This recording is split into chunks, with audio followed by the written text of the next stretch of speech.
Nawaz Sharif himself is in New York. An Indian journalist was virtually thrown out of a press conference which Sartaj Aziz was supposed to address, saying Indian patrakar ko bahar karo. So much for all the jappi with Nawaz Sharif. Also, Nawaz Sharif himself was rather rude when Indian journalists tried to ask him questions in New York. Here's the full story.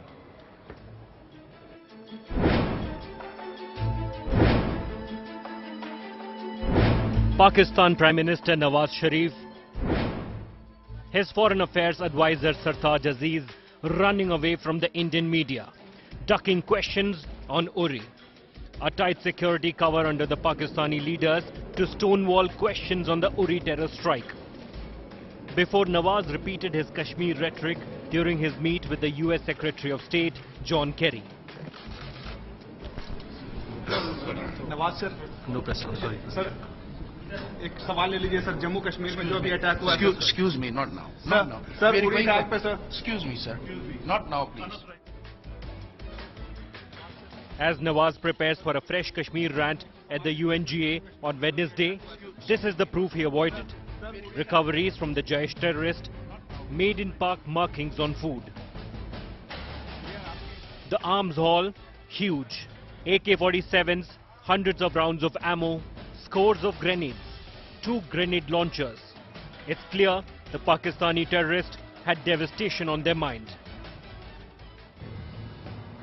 While Modi and company are biding their time, it is the External Affairs Minister who is all set to spearhead India's diplomatic war on Pakistan. And the first shots are to be fired next week at the UN General Assembly. Pakistan has adopted as a policy of the state to sponsor terrorism. In the world, everybody realizes that the epicenter of terrorism lies in Pakistan. Let's wait to hear what Sushma ji says. I'm quite sure she'll very vigorously, forthrightly, very effectively put India's position on this in the UN General Assembly. हमारी diplomatic offensive भी चलेगी, strategic जो भी उत्तर देना होगा वो करेंगे. इतनी बड़ी कार्रवाई का जवाब देना है, प्रभावी रूप से देना है. The army is already on the offensive at the LOC, with one of the most successful anti-infiltration operations in recent times. While hot pursuit may not be an option yet, the armed forces are intent on preventing a repeat of Uri. Bureau Report, India Today. As India begins this big diplomatic offensive, behind the scenes, preparations are already being made for a potential military response as well. And one of the things that has deterred past governments and past prime ministers is the Pakistani threat, which suggests that the moment there is any Indian action, there will be an immediate nuclear response from Pakistan. Is that really the case? Well, we don't think so, and this assessment is based on Pakistan's own nuclear security doctrine. I now take you through Pakistan's own declared nuclear red lines.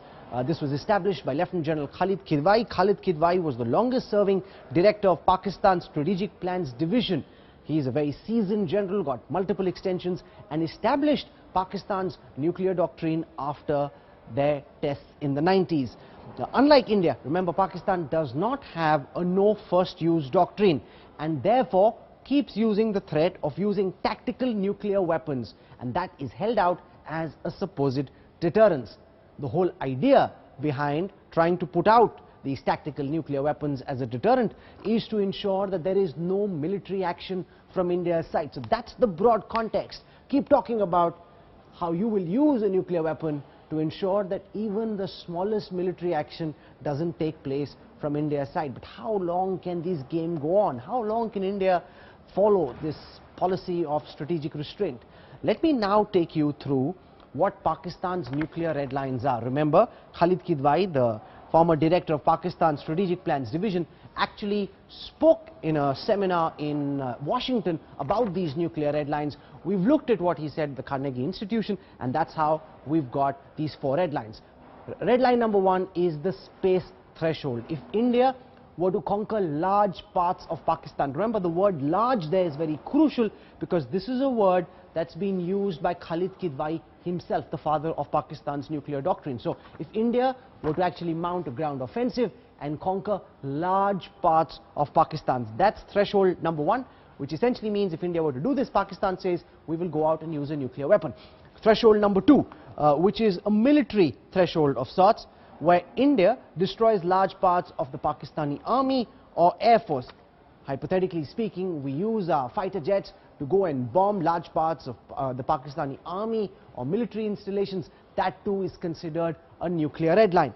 Let me take you through provocation number 3, which is an economic provocation. This isn't spelt out by Khalid Kidwai in great detail, but several analysts suggest that this could potentially mean if India were to renege on the provisions of the Indus Water Treaty, for example, which is something that Pakistan is heavily dependent on, all the water that comes from Kashmir and Punjab into Pakistan as a lower riparian state. If India were to do that in an attempt to economically strangle Pakistan, that would be considered nuclear red line number 3. Then there is provocation number 4, which in Pakistani parlance is called a domestic threshold, which is if India were to do something which creates large-scale internal disturbances in Pakistan. If there were multiple bombs going off in Karachi, in Baluchistan, in POK, in Punjab all at the same time, or if politically India were to try and undermine Pakistan domestically, that too would be considered a nuclear red line. So we've just laid out Pakistan's own 4 nuclear red lines. And if you look at the essence of these nuclear red lines, there's a lot that can be done. The word large is used thrice, very crucial that word there, and also the fact that it's not a binary. It's not as if you either don't act, or if you act, there will be a nuclear retaliation. Joining us now on the newsroom tonight, I want to begin by introducing Christiane Fair. She's an associate professor at Georgetown University, one of the world's foremost experts on Pakistan, its military, and also the India-Pakistan relationship. Also with us is Dr. Sambit Patra, spokesperson of the BJP. Priyanka Chaturvedi is the national spokesperson of the Congress. The Congress, of course, upset that the government is not doing in government what they said they would do when the same BJP leaders were in the opposition. They were quick to target Manmohan Singh. So far, there hasn't been a response. And strangely and ironically, it's now the Congress that seems to be clamoring for a response, holding the BJP accountable to the promises they made while in opposition. I want to go across to Christiane Fair first. She's joining us from the IDSA this evening. Ms. Fair, we've laid out the 4 red lines that Pakistan's own experts have put out at various international fora. One of the key concerns, because if you speak to people in India, if you speak to people in government, if you speak to people on the streets, they want some kind of response. And the one concern they have is, if we were to respond in any form, will it lead to nuclear retaliation? Given all your experience and expertise, how would you respond to this, ma'am? So, you know, it's really curious. I never heard a single I've never heard a Pakistani say that we cannot send a terrorist team to attack India because India has nuclear weapons, right? So this is a discourse that that really only Indians have. And I'm sorry, I have to take this out because there's a terrible reverberation in my ear. So that to me is really quite puzzling, that India exercises restraint when in fact India's own nuclear weapons should provide India with the same kind of immunity and impunity to prosecute sub-state options in Pakistan. Going to your specific question about whether or not their threat to use tactical nuclear weapons is credible, my answer is no, and I wrote a piece to this effect several months ago. If you look at Pakistan's doctrine for its battlefield nuclear weapons, actually you almost want to laugh. The doctrine calls for Pakistan to first detonate a tactical nuclear weapon at airburst on its own territory as a warning shot to Indian troops to not cross the international border. So this in and of itself is quite puzzling, because if you do an airburst of a nuclear weapon, you actually run the risk of knocking out all of your command and communication. So this is a very puzzling threat.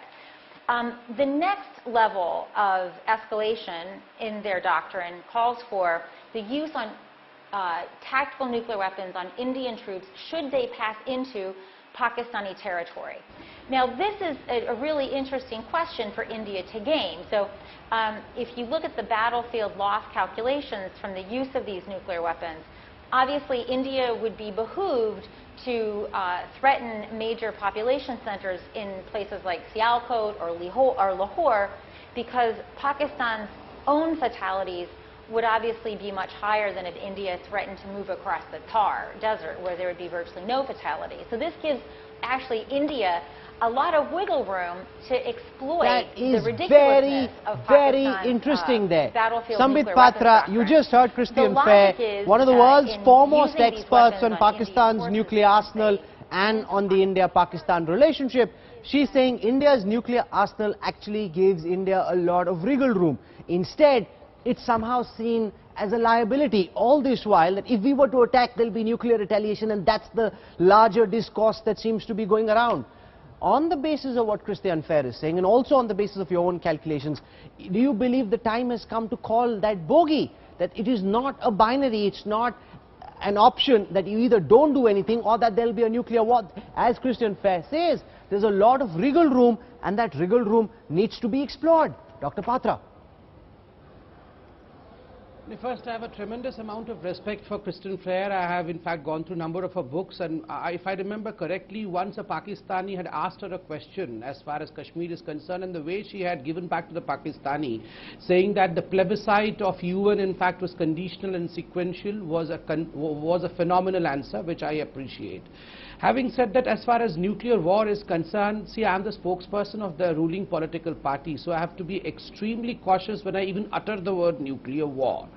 Rahul, I would say that whatever has happened in Uri is extremely is dastardly, and something which we all have blamed Pakistan for, which we all say that, as the Prime Minister had pointed out, the perpetrators from Pakistan will not go unpunished. They would be punished.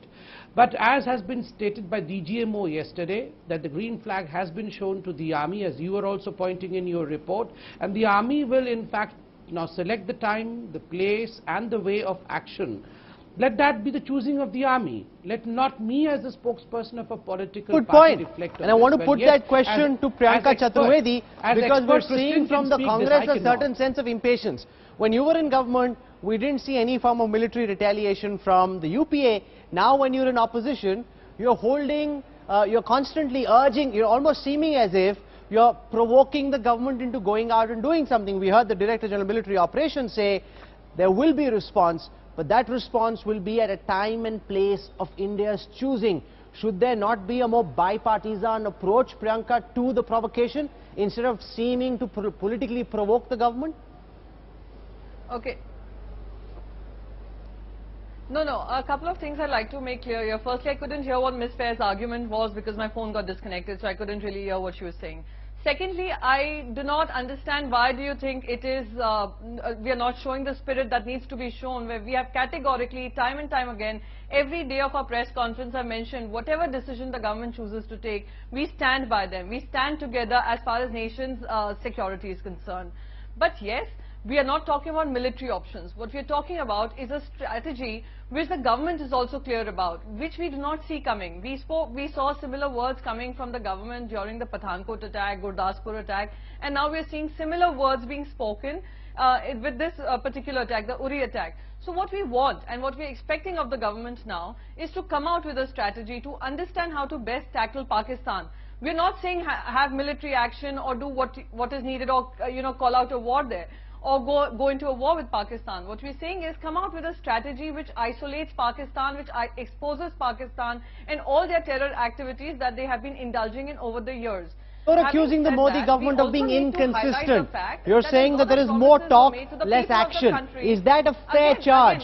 The opposition levelling that there is constant inconsistency, that the government unable to take a firm line, they're talking big but doing little. I'll put that question to Sambit Patra and Christian Fair. I want to first take you across to Uri, where my colleague Padmaja Joshi spoke to villagers. She went out and about Uri town, to the adjacent villages, and found a certain sense of fear amongst people who have relatively been untouched by terror. They've not been swayed so much by terror, unlike some of the other places like Anantnag or Kupwara, Srinagar or Atral, but where there's now a fear that if an army brigade headquarters is not safe, then what about their houses? Padmaja Joshi with this ground report from Uri for the newsroom. A study in contrast to violent Stone Valley. Uri has been a picture of tranquil, snubbing the repeated strike calls. But the deadly terror attack on army camp changed things for the worse, forcing a 2-day-long shutdown. But now, this township on the LOC is trying to be back on its feet. Markets have reopened and traffic is back on the roads. This 80-year-old teacher asserts Uri is Aman Pasand. हमें ये फख्र रहा है कि हम कभी anti activities के साथ ताल्लुक नहीं रखते, न हमने कभी रखा है। हमारी समझ क्योंकि हमने देखा नहीं, ऐसा कोई माहौल नहीं है यहाँ। हमें भी लगभग 90 से इस वक्त कोई ऐसा मामला नहीं है। हमारे मार्केट में आसपास कोई ऐसा मामला नहीं। Due to enhanced security measures, the transit route which passed through the army camp is shut for now. Locals hope it will reopen soon. पहले कभी ऐसा देखा है? पहले पिछले 40 सालों में? नहीं, इधर नहीं, प्रॉपर उड़ी में नहीं देखा। बाद में मतलब ये चीजें साइडों में देखा होगा, सुना होगा कि मतलब ऐसे फायरिंग होती है, लेकिन इधर प्रॉपर उड़ी में नहीं। Locals here have always shared a special relationship with the armed forces, often benefiting from the symbiotic ties. Vegetable seller Sarjeet Singh, whose family is staying here since 1947, is hopeful. हड़तालें करने से ऐसा कुछ तो हो नहीं सकता है, बातचीत से जो मसला जो हल होगा, ऐसे तो जा नहीं सकता कुछ। Immediately after the terror attack at the army camp in Uri, the entire marketplace, a busy marketplace, a bustling marketplace, was shut for a whole 2 days. But finally, on Tuesday, it has opened its shutters. All of the marketplace is now bustling with activity, mind you, at a time when the rest of the valley is in a state of shutdown. लगता है इससे कुछ भी फर्क पड़ेगा? जी, इसमें आवाम को कोई फर्क यहाँ पे नहीं पड़ेगी, ये तो हो जाएगा, फिर वैसे ठीक हो जाएगा. Everything has very quickly come back to normal as far as people in this area are concerned. It's just another day. With video journalist Ravikant Otawar in Uri, Padmaja Joshi for India Today. The Indian government at this time taking a very hard look at options post the provocation of Uri. I want to go across to Kristen Fair because, ma'am, you've studied at length India's options. You've also assessed their strengths and weaknesses. Given the fact that India and Pakistan are both nuclear-armed neighbors, because we've seen that Pew Research which says that 65% Indians would like to see some kind of a response from the Modi government. Which of the multiple responses available on the table do you believe would be the best given the situation India faces? Ms. Fair.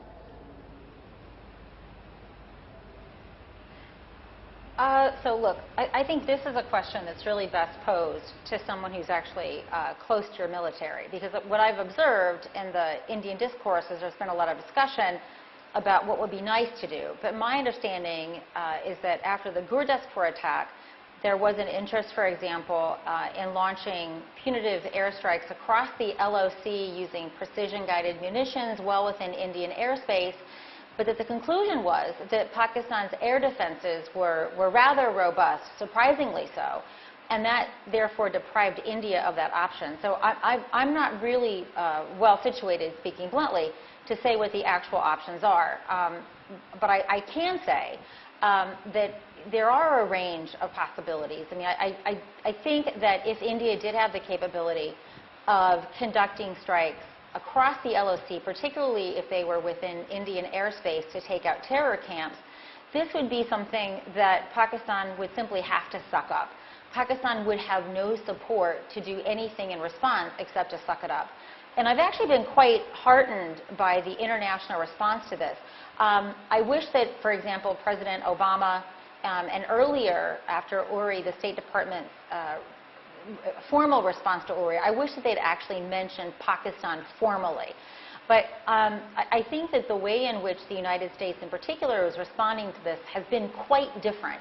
You know, in the past, the response would always be, you know, we encourage restraint, we encourage dialogue.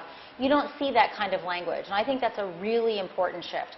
So I think the most logical and one which stems most directly, you know, that deals most directly with the problem is some sort of surgical strike across these camps. There are also a number of options short of war that I think, you know, are certainly possible. Now, I want to say very forthrightly that if India reneges from the Indus Water Treaty, no one should think that's not an act of war. That will be considered an act of war, and I'm not sure that that would generate a lot of support internationally, because you're not punishing the deep state, you're not punishing the terrorists, you're actually punishing ordinary Pakistanis who depend upon that water. So I know that's become very popular in the last you know, several days of news cycle, but I think that's a very imprudent response. There are other things you can do. Deprive Pakistan of its most favored nation status. It doesn't cost Pakistan a lot of money, but it's an important signal. You can downgrade Pakistan's embassy. You can oust. You can PNG the ambassador. My favorite is PNG the defense attaché. Everyone knows the defense attaché is the ISI station chief. So I think there are a lot more options than might seem at first blush. But I think the other thing I would perhaps consider staying away from, I know there was a lot of interest and support for Modi raising the Balochistan issue. I certainly personally agree with that. But I think that runs the risk of making this thing at the UN look like an India-Pakistan tit-for-tat. I think India is better served by really focusing like a laser on Pakistan's support for terrorism. I think going to the United Nations and really trying to get more support for further designations, it will put China in the hot seat for sure. China has been very reticent to support designating Pakistan's beloved proxies, but it'll put China in the hot spot. Why is China continuing to defend the indefensible? So I think there are a lot of options. Think about that, this diplomatic offensive, Ms. Fair, that India has launched. We're going to see, Ms. Fair. Kristen Fair. Why doesn't India? Oh, please. Kristen Fair, I'm saying that India, First of all, the Prime Minister is going to be sending ministers to several world capitals. It's being called Ms. Fair. The Prime Minister is going to be sending several ministers to world capitals in a bid to rally support. They're calling it a diplomatic war of sorts against Pakistan. Do you believe this will in some way help isolate Pakistan, have it perceived as a state that sponsors terror? Because in the past we've seen America in the end continue with military aid, economic aid to Pakistan because of its own geostrategic realities. Okay, first of all, India should declare Pakistan to be a state sponsor of terror. I think it's really interesting that India is clamoring for other countries to do something that India itself has not done, even though India is actually, in this particular case, the direct victim of this. So if India is not willing to call Pakistan and declare it legally through the Lok Sabha a state sponsor of terror, it's a little bit much to be asking other nations to do that when they're indirect victims of this. But in the case of the United States, we're not indirect victims. We're actually direct victims. I would argue in the last 15 years, more Americans have been killed by Pakistan's proxies than have Indians. I think there's a lot of misunderstanding about what the United States does with Pakistan. The problem is when we invaded Afghanistan, we had no other way of supplying that war. And so if you were an American planner for this war, you had no other option but to rely upon Pakistan. So this is a problem that the United States has in managing its different objectives in the region. But I will just caution that in between 1990 and 2001, Pakistan was thoroughly sanctioned. It could not have been under more sanctions. And yet in this exact period, it was robustly maintaining a proxy war in Afghanistan. It was wrapping up its support for the Kashmir insurgency. And in addition to that, it was massively expanding its support for insurgency and terrorism in Kashmir. So don't expect that diplomatic isolation is going to make Pakistan stop using terrorism as a tool of foreign policy. Those are very, very strong points from Kristen Fair. I want Sambit Patra now to respond, because with all her experience and expertise, she's saying, why doesn't the Modi government begin by declaring Pakistan a state sponsor of terror? You want America to do it, you want France, the UK to do it. Why doesn't Delhi start by doing it itself? In fact, I was hearing Dr. Flair quite intently, and she has spoken out some options. Two important points which I would like to carry forward before I specifically answer your question. Number one, she rightly pointed out that there has been a paradigm shift as far as the US disposition is concerned, that previously US only spoke of restraint and US was quite equanimously positioned. For the first time, it seems that US speaks in a voice which is supportive of India, and this is what Mr. Modi's regime has gained. Secondly, we should be reminded of the fact that somehow tactically Pakistan is trying to shift the focus that has gone towards Baluchistan. I mean, though Dr. Flair answering the question, it's a very simple question. You want the world to declare Pakistan a state sponsor of terror. Let Delhi start by doing it itself. Do this tomorrow. You can do it. Nothing's stopping you. Why haven't you done it so far? I think the government is inching closely towards it, because for the first time we have seen on the floor of Parliament on multiple number of occasions the Home Minister himself have directly named Pakistan. We saw only last time when the Home Minister said that whatever was done in Kashmir was because of direct intervention of Pakistan. So I believe when the Home Minister is directly implicating Pakistan, naming it on the floor of the Parliament, it is just a step away from what we are expecting, what we are talking and discussing. But that's a privilege of the Parliament which I think I cannot preempt on a news show. Let the Parliament decide on it. It's an all-party affair, and I'm sure Priyanka Chaturvedi, final words from you. Will the Congress back the BJP government's move, if at all? There is a formal move to legally anoint Pakistan a sponsor of terror, at least from India's perspective. Quickly, Priyanka Chaturvedi. Absolutely, absolutely. Considering how Pakistan has over the years encouraged and abetted the entire terrorism coming into our country, if this government chooses to take that stance, we are with them. Anything that protects and safeguards our nation, we stand shoulder to shoulder with the current government. This is something I have been saying even at the beginning of the show, and I'd like to reiterate at the end of the show. Okay, good. It's good to see some sense of bipartisanship when it comes to politics, because remember, you can't play politics with terror. There has to be a bipartisan response. Sambit Patra, Priyanka Chaturvedi, and most of all Kristen Fair, for joining us with your very deep insights on this subject. Really appreciate it. Thank you very much, all three of you.